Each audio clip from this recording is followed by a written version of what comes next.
कहते हैं गलत कामों का एक ना एक दिन हिसाब जरूर होता है, भले ही इसमें देर लगे। सेबी के पूर्व प्रमुख माधवी बूच पर अब कानूनी शिकंजा कसने वाला है।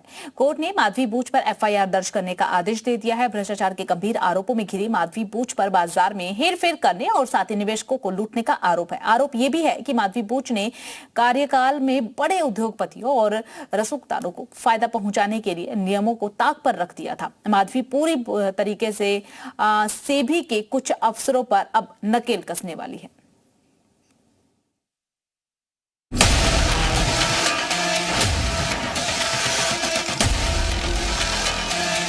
पूर्व सेबी प्रमुख की बड़ी मुश्किलें, कोर्ट के आदेश पर एफआईआर दर्ज, सेबी प्रमुख रहते हुए गड़बड़ी का आरोप। पूर्व सेबी प्रमुख माधवीपुरी बुच की मुश्किलें सेबी प्रमुख के पद से रिटायरमेंट के बाद भी बढ़ती ही जा रही है। सेबी प्रमुख रहते हुए माधवीपुरी बुच पर कई सारे गंभीर आरोप लगे थे, लेकिन अब उन आरोपों के खिलाफ कार्रवाई भी शुरू होती दिख रही है।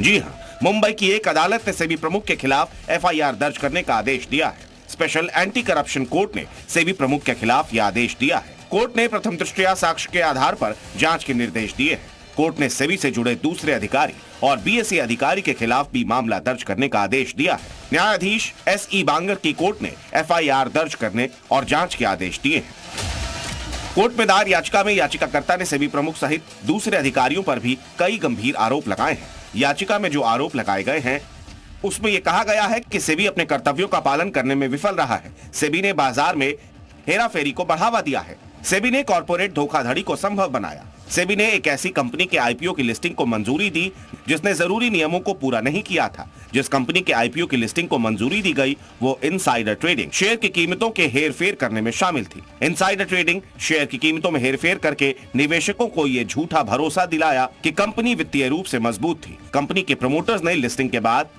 पब्लिक फंड की हेराफेरी की और लगातार चेतावनी के बावजूद सेबी ने इसे नहीं रोका। इस मामले में पुलिस और सेबी की जांच अच्छी नहीं हुई, इसीलिए अब कोर्ट निगरानी में जांच की आवश्यकता है।